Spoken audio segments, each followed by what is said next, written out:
What's up, lore masters? Today we're continuing our Borg lore breakdown run. Check in the top right hand corner to see it from the beginning. You'll be doing yourself a favor. This series is brought to you by Hover.com. Hover went out of their way to ensure I could do a series the way I wanted, so stay tuned to find out how they may have the ability to make you a billionaire, but probably won't. Let's just get into it. In the last few episodes, I discussed how the Borg may have been changed by the Federation, Borg interactions, the Battle of Wolf 359, and a little bit about Hugh. This video will be more a focus on Hugh and his rebellion. For those who don't remember, Hugh was a survivor from a crash of a Borg vessel that was found by the Enterprise crew. Thanks to the power of stupidity, Picard decided not to send Hugh back with a virus that would have saved millions of lives. He thought that sending Hugh back as an individual might have been enough. We catch up with Hugh in the TNG episode Descent Part 2. As Picard predicted, the dialogue of the episode does indicate that the individuality of Hugh did indeed impact the Borg, that his individuality was like a virus that spread viciously. Though, if I'm honest, dialogue is confusing as we aren't really sure if it was the entirety of the collective or just his cube. At least not in the beginning. Hugh discusses how the Borg were all one voice, smooth and flowing, but with his return, the voices began to have disunity. Again, it's interesting that when they assimilate Picard, this doesn't happen, but a reintegrated Borg comes back and all of a sudden, it's an issue. This discordance would allow Lore, not me, but this one, to dominate a small amount of Borg. Turn them into slaves once again. Ironically, at the beginning, the dialogue would make you think that it was most all of the Borg, even though it doesn't seem to be the case with how many Borg we see on screen. And ultimately, dialogue will lead us to believe that it was only a few Borg. However, looking at the ones that were impacted, the Borg, at least the ones with Hugh, were completely lost after his return. Borg would fight Borg, some starving to death as they shut themselves down completely. And then, when Lore, that one not me, offered a single voice for them to obey, they followed his hope of salvation. Also, for anyone who hasn't, I would suggest rewatching the entire TNG two-parter Descent and Descent Part 2. It's curious to see how the Borg act in these episodes. In several scenes, you can see the Borg interacting with each other, talking to each other, and doing tasks we would expect to see other species doing. They've been completely individualized. And again, during these scenes, a lot of the dialogue would seem to indicate that it was the Borg in their entirety that was impacted. That is, until the end when it's made clear it was just these specific Borg. If I had to guess, I would probably think that the cube that Hugh was on was corrupted. The collective, realizing what was going on, cut them off. Those that survived were found by Lore, him not me, and they assimilated a different ship. This would explain why the vessel encountered by Enterprise was so different and didn't match known configurations of the collective and is never seen again. It's also possible that the individuality perhaps spread to the Borg in this specific quadrant. This would explain why the Borg don't have any major presence within the Alpha and Beta quadrants after this episode. The Borg stopped the spread of individuality into the Delta quadrant by cutting off the Alpha and Beta quadrants. Honestly, I think they really missed an opportunity here. If you're going to have a Borg queen, and honestly, why God, why? But if you were going to have one, you could have had her come or appear as a part of what happened to Hugh. Don't have her always exist like we see in First Contact. The way you bring in some continuity and a callback to that episode is to make her a requirement to bring unity back to disunity, order back to chaos. It would have been fun to see how Hugh intricately changed the Borg. But I don't know. I just break this stuff down. I don't write for CBS. However, focusing back on Hugh and the stragglers, Lore, him not me, would bring order to chaos. Unfortunately, it would be at a cost as he began to experiment on the Borg who trusted him.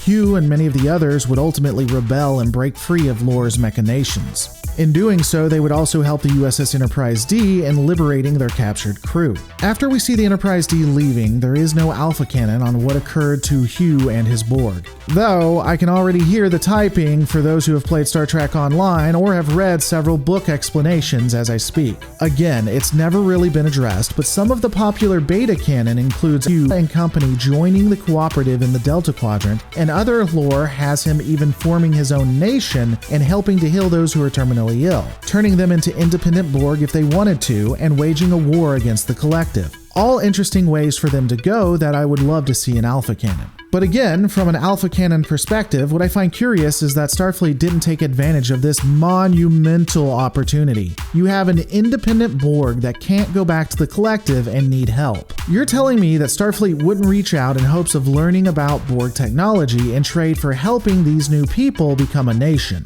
This was a definitive way that Starfleet could have ensured that they knew how to defend against a Borg attack. But alas, they just left them to their fate. No other communications that we are aware of. As the next video will lead into the First Contact movie, I'm going to take a moment to address a theory that's interesting, but has some contradictions in it. There is a theory that the Borg are farming the Federation. Basically, they send a cube in attempting to assimilate Earth, Starfleet destroys it, and then the Federation massively innovates to create even better technology. The Borg then come in and assimilate the new tech, rinse, repeat. When you look at the face of it, it makes some sense. It would certainly explain why the Borg only send one Borg cube in at a time, and why they don't just go all in to win this war. Some would theorize that since the Borg don't know how to research, that they would allow the Federation to do the work for them. Putting aside that we see the Borg innovate and research before that damnable Voyager episode that says they don't, the inability to do research seems like a major flaw for an entity that wants to become perfect and bring unity to the galaxy. But that's another conversation for another video. However, we'll talk more about the Borg farm theory and time travel after this.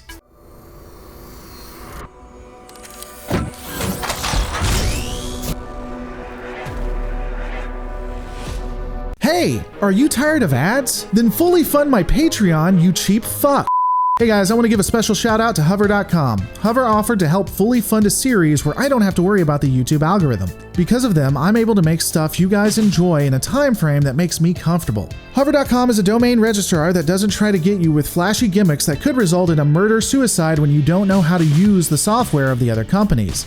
They just give you what you want, a domain. And it's possible if you register this domain, your ingenuity and quick thinking could make you $1 billion. But that's unlikely. Click the link below to get 10% off while this campaign is still active. With that out of the way, let's just get back into it.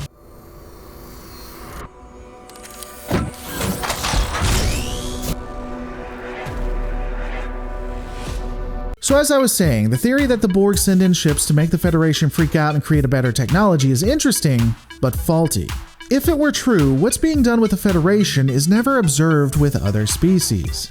You can't tell me there aren't other species like the Federation they could be doing this to in the Delta Quadrant.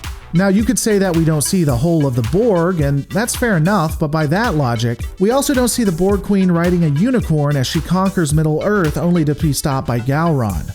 In theory, farming technology could be something that is done to sufficiently advanced enough species until they reach a specific point that the Borg feel that they might become a threat.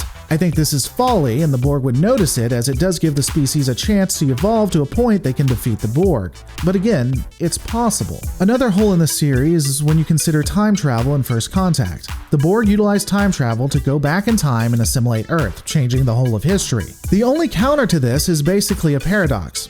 So you're telling me the Borg go back in time knowing the Enterprise E will follow them. So again, they go back in time so that they are followed, are defeated by the Enterprise crew to have a few of the Borg survive. The Enterprise E returns with the time travel technology, giving Starfleet the ability to travel through time with no issue. And the Borg now know this because the Borg that survive send a message to the cube in the past that the Enterprise D hasn't met yet, letting them know that the Federation exists, and they will have time travel technology even though they don't have it right now, and so you need to go forward and pretend to assimilate them even though you haven't, because you need First Contact to happen in order for them to get time travel technology, which we know the Borg do gain time travel technology in a Voyager episode. I mean, it's so simple and definitely not convoluted.